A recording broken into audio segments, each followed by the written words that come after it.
Imagine sitting down to this beautifully prepared family dinner. Ah, The table is perfectly set, candles are lit, and a steaming bowl of stew is placed right in front of you. sounds lovely. Right, but there's a catch. That stew has been simmering in a pot that could, quite literally, poison every single person at the table. Yeah, I mean, it sounds like the plot of a murder mystery. But the crazy thing is, in the 19th century, this was just a Tuesday. Wow. Like, a poorly maintained copper pot wasn't just a sign of lazy housekeeping. Yeah. It was an active, lethal threat. Which completely shatters the way we usually think about historical household management. Because today, running a home feels like a juggling act. Oh, absolutely. You're keeping the plates spinning, you've got the laundry, the groceries, vacuuming the dog hair, and you just hope nothing crashes to the floor. Right. But then you look back at how a proper home operated a couple of centuries ago, and our modern juggling act looks like amateur hour. I mean, we're not looking at spinning plates here. We are looking at a finely tuned, highly engineered survival machine. Yeah, every gear, every cog operating with just absolute ruthless precision. Exactly. It really is a complete paradigm shift for how we view history.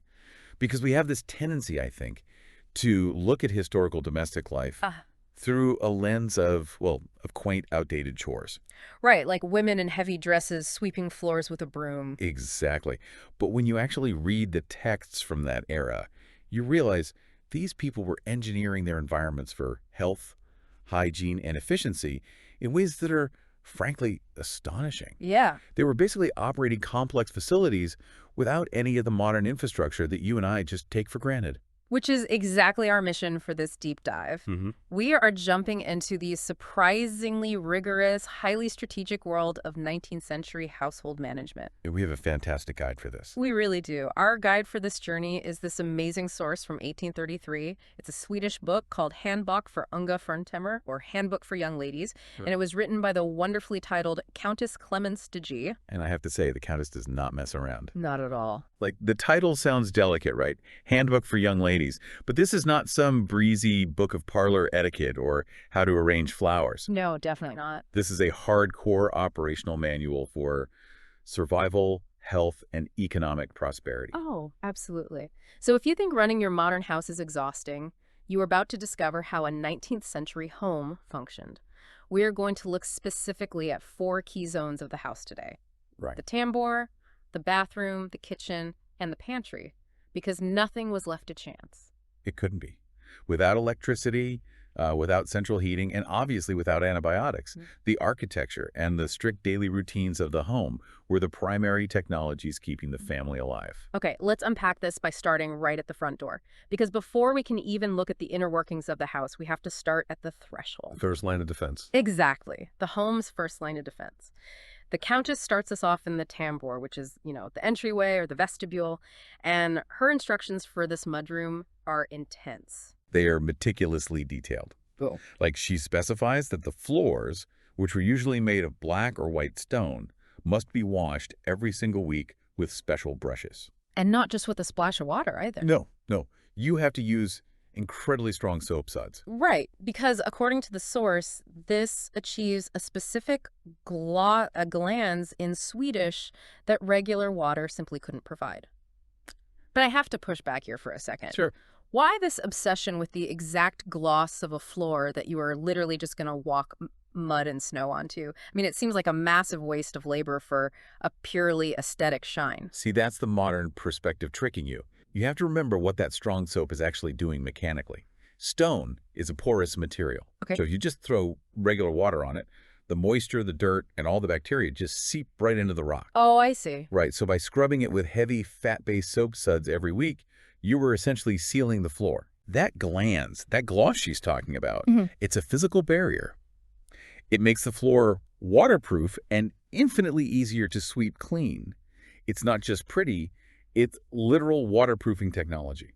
Wow. Okay, so it's completely functional architecture. Exactly. And it doesn't stop at the floors, right? Because there is strict climate control happening in this entryway. Very strict. In the summer, she says the windows are thrown wide open to dry those glossy stone floors as quickly as possible. But in the winter, she insists there must be a tiled stove, a kakaloon lit right there in the entryway. And I'm stuck on this too. The fuel cost. Yeah. Wood and coal are expensive. Heating a house requires massive manual labor. Why on earth are you burning precious fuel to heat the room where you just take your boots off? Well, if we connect this to the bigger picture, you have to remember they are battling the extremes of a Swedish winter. And they're doing it without thermostats or forced air heating. Right, no central heating. Right. So the tambor functioned as a critical environmental buffer. Think about what happens when you open your front door in January. You get a massive blast of sub-zero air entering the house. Exactly. And that freezing draft chills the whole house. But by having that dedicated tiled stove lit in the tambor, you create this thermal wall. Oh, wow. It neutralizes the cold air instantly. And what's even more fascinating is the spatial planning the Countess dictates here. She notes that the dining room's tiled stove should be intentionally placed on the shared wall nearest to the tambor. So it's essentially an airlock on a spaceship. I have this highly regulated transition zone between the harsh, chaotic outside world and the climate-controlled interior of the ship. That's the perfect analogy. It's passive heating and cooling way before the invention of modern HVAC systems. The wall connecting the rooms shares the thermal mass of the stoves. That's brilliant. And there are vents connecting the spaces to allow the tempered air to circulate. The Countess even mentions that the tambor served as a designated spot for the servants to warm themselves in the winter. So it wasn't just a hallway. No, it was a highly functional thermal hub. Okay, so you enter the airlock. The freezing cold is neutralized by the stove. The outside dirt is stopped by the chemically sealed stone floors. And only then are you allowed to penetrate further into the pristine interior of the home. Precisely. The house is a fortress, and the tambor is the heavily guarded drawbridge. Which brings us to an incredible parallel, because the meticulous control of the home's outer boundary in the tambor mirrors exactly how the 19th century approached the boundaries of the human body. Let's move from the entryway into the bathroom. Yeah, this is where their understanding of science and medicine really comes into sharp focus. And it can be quite jarring for us today. To say the least. So the Countess writes that bathtubs should be abundantly used in a household. She says that cleanliness cheers the mind and strengthens bodily powers. That sounds great, right? Very modern wellness retreat, but then she issues this incredibly strict medical warning. Ah, yes. The warning for people with delicate constitutions. Right. She says that if you have a delicate constitution, you should only stay in the bath for a maximum of 15 minutes, no more. She claims this is just enough time to refresh the blood, but if you stay in any longer, it will actually weaken you. Here's where it gets really interesting. Was taking a long, hot bath actually considered medically dangerous back then? It absolutely was. You really have to view this through the lens of early 19th century medicine, Okay. which was still heavily influenced by humoral theory. Oh, the four humors. Exactly. This is the idea that the human body is essentially a hydraulic system of energies and fluids. Blood, phlegm, yellow bile, and black bile. Health was just a delicate balance of hot, cold, wet, and dry. So a bath isn't just about washing off dirt with a bar of soap. Not at all. A bath was a potent medical intervention. It was like taking a heavy prescription drug today. Wow. Immersing your body in hot water was believed to literally manipulate your blood flow and your vital energy. So a quick 15-minute dip could stimulate the system. It acted as a vasodilator to refresh the blood and pull it to the surface of the skin. But if you cross that 15-minute mark, Then you risk disaster.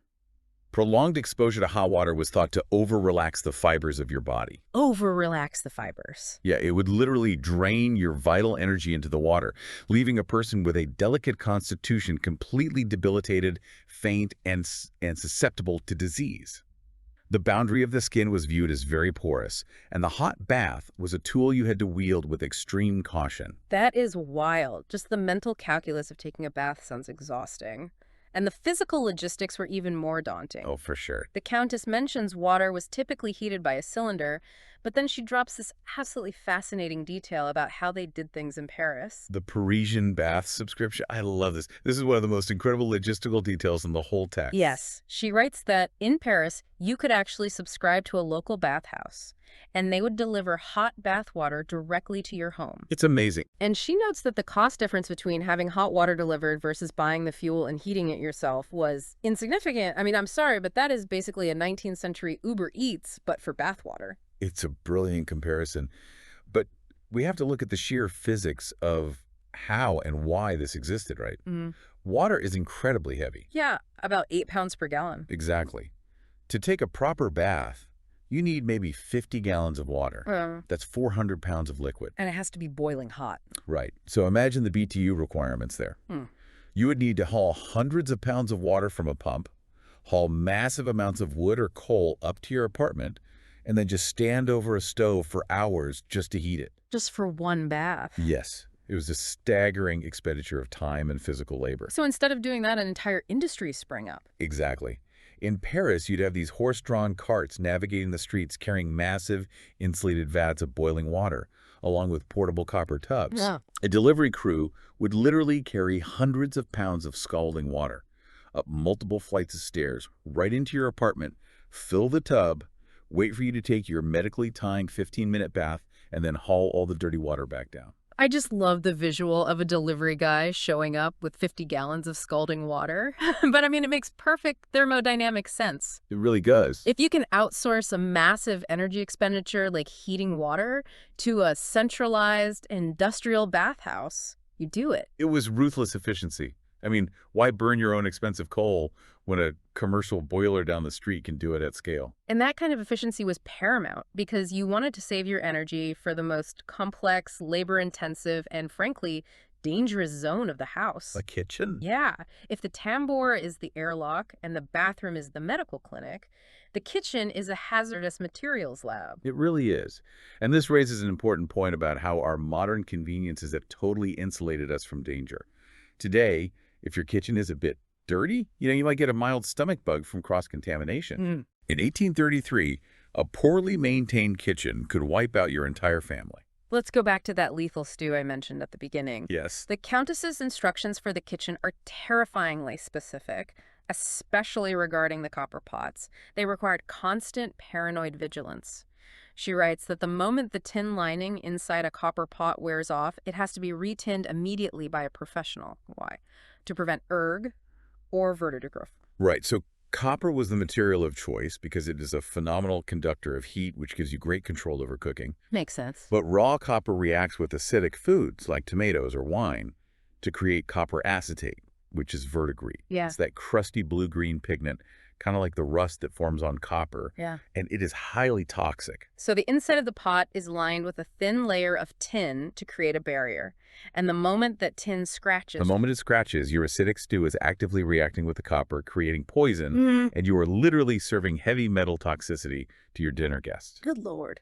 This is why the Countess demands zero tolerance for broken equipment. Any vessel that even loses a tiny bit of its solder must be instantly banished to the tinsmith to prevent further destruction. And the cleaning agents they used to maintain this equipment weren't exactly gentle either. No, they were industrial chemicals. She mentions cleaning saucepans with a dry polish called blanc de spun, Spanish white, which is like a fine chalk or clay that acted as a heavy abrasive. But for the heavy-duty brick ovens, they didn't just use soap. They used a mixture of water and skedvatten. Yes. Which translates to aqua fortis, which is literally nitric acid. Let's just pause and think about the chemistry here for a second. Nitric acid is highly corrosive. It can dissolve metals. So what does this all mean? How is she using that on a brick oven without just melting the kitchen? Because she is dealing with polymerized carbon. Yeah. Years of baked-on, rock-hard animal grease and soot. Modern chemical degreasers just didn't exist. To break down those carbon bonds, you had to initiate a violent chemical reaction. So what it means is the matron of the house, or her head cook, had to be an expert in hazardous chemical handling. She is managing caustic acids with her bare hands, scrubbing brick ovens, just to keep the facility operational. She's essentially a hazmat technician. I mean, she even gives instructions on modifying the iron oven doors with a small hatch to regulate airflow and meticulously save coal. Every joule of energy is accounted for. But the part that really got me was the drain management. Ah, yes, the vinegar rag. Yes, so she says the drain, or the runoff trench, had to be washed with warm, soapy water and a brush, but then you had to physically plug the drain hole with a rag soaked in pure vinegar. Right. This was to block the bad odors from coming back up into the kitchen. But let me challenge this. Vinegar is an acid, sure, but does stuffing a vinegar-soaked rag in a drain actually stop bacteria? Or were they just using medieval Febreze to cover up the smell of rotting food? That is a great question, and the answer requires us to look at disease theory at the time. This is before the germ theory of disease was widely accepted. Right. They believed in miasma theory. The idea that bad air makes you sick. Exactly. They believed that the foul smell itself was the disease. The rotting matter emitted a miasma, a toxic vapor that would enter your lungs and corrupt your humors. Oh, I see. So plugging the drain with a rag soaked in a strong-smelling, highly astringent liquid like vinegar wasn't just about making the room smell nice. To the 19th century mind, blocking the bad smell was a literal infection control protocol. It's chemical warfare against invisible enemies. Exactly. Without modern refrigeration, without the FDA or food safety agencies, the only thing standing between the family and severe illness was the matron's relentless, unyielding daily hygiene protocols. It entirely elevates how you view the role of the housewife in this era. She isn't just making things pretty. She is a critical risk manager. Yeah. She is running a facility that deals with open flames, toxic heavy metals, caustic acids, and raw biological materials that are constantly on the verge of spoiling. Which logically means that this active, highly dangerous workspace is absolutely the worst place to store your valuable supplies. You can't keep your food in a chemical lab. It needs a secure, highly organized, and separate logistical hub to support it. And that brings us to our fourth and final zone. Scaff rate. The pantry. The nerve center of the entire operation. Yeah, I think of the pantry today as like a dark closet where I keep a few boxes of cereal and some spare paper towels. Oh. But the 1833 pantry is basically the server room of the 19th century home. It is a secure, climate-controlled vault holding all the vital assets. And the architectural requirements the Countess lays out for the pantry are very specific. First, it must be located as close to the dining room as possible for service efficiency. Right. And it features wall-to-wall, floor-to-ceiling cupboards. And the climate control here is arguably more intense than in the living spaces. Oh, yeah. She dictates an outside screen on the window, plus small inside curtains to guarantee it stays cool and completely shaded in the summer. Right. And if there's a fireplace, the opening is covered with a haircloth, a horduke in the summer, which, by the way, is a woven fabric made of horsehair? Yes. It acts as a breathable membrane, allowing fresh air to circulate while filtering out pests and dust. And in the winter, they bring in a small stove to maintain a very specific temperate heat. You can't let it freeze, and you can't let it get hot. Because this room held the entire year's survival provisions. Yeah. You are storing the jams, the cellar liqueurs that have brought out, the exotic spices, the hanging meats, the cheeses, the preserved fruits. Even the household soap is kept here. This is the accumulated wealth of the agricultural year, preserved and locked away. But there is one detail in the source that made me stop dead in my tracks. Let me guess. The Countess mentions that the household linen was also stored in these cupboards, right alongside the food. I have to call time out here. It's shocking, isn't it? They store their clean, freshly washed bed sheets and tablecloths in the exact same room as pungent cheeses, hanging meats, and leftover food. That sounds like a recipe for clothes that smell like an old delicatessen. Why would they do that? It does sound incredibly counterintuitive to our modern sensibilities. But what's fascinating here is how they categorized value. Value. Yes. Why put the fine linens with the stinky cheese? Because the pantry was the centralized vault of the home's wealth. Ah, it's not about the smell, it's about security. Exactly. Let's look at the 19th century economy of value. In 1833, textiles were unbelievably expensive. Think about the labor required to make a fine linen tablecloth. Oh, wait. You have to grow the flax, harvest it by hand, rid it, spin it, weave it on a loom, and bleach it in the sun. It was a massive investment of human labor and capital. So fine linens and preserved calories were basically the two highest value physical assets in the entire home. Yes. So keeping them together in one locked, climate-controlled room made perfect sense. Yeah. You consolidate your high-value assets where you can keep a close eye on them. It's the secure vault. You put all your gold in one place. And the pantry wasn't just a closet, it was an active workspace. The Countess says the pantry contained a large table and 2 chairs. Every single morning, the matron would sit at this table to do her household accounts, issue the day's orders to the domestics, and basically manage the home. It was her command table. Yeah. From that chair in the pantry, surrounded by the physical wealth of her family, she oversaw the distribution of the food, tracked the financial expenses, guarded the precious linens, and directed the labor of the house. Wow. It's also telling that the servants would come to this room to receive their orders and warm themselves. It was the absolute heart of the operational house. It really paints a picture of a general surveying her troops and her supply lines from a fortified bunker. That's a very apt way to describe it. Yeah. The 1833 home was a highly engineered, compartmentalized system. Yeah. Every room had a distinct, unbreachable function designed to mitigate risk. Yeah. I mean, we've seen the thermal airlock of the tambour protecting the interior environment from the freezing winter. We've seen the calculated, physically grueling medical dosing of the hot bath. We've explored the literal chemical warfare of the kitchen, managing caustic acids and toxic metals. Right. And we've stepped inside the centralized vault of the pantry, where the wealth of the family was strictly guarded and tallied. Absolutely nothing was left to chance. Because chance meant waste, disease, or financial ruin.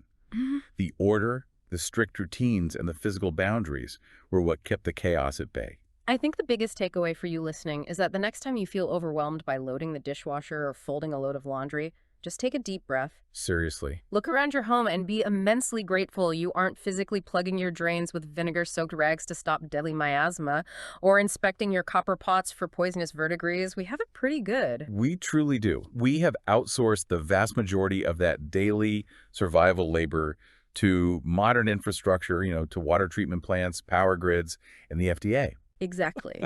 But it does leave us with a really interesting final thought to mull over. If the way we organize our homes reflects our deepest societal anxieties and priorities, what do our modern homes say about us today? That's a great question. The 19th century gave us highly specialized, rigidly controlled compartments to defend against nature, disease, and the cold.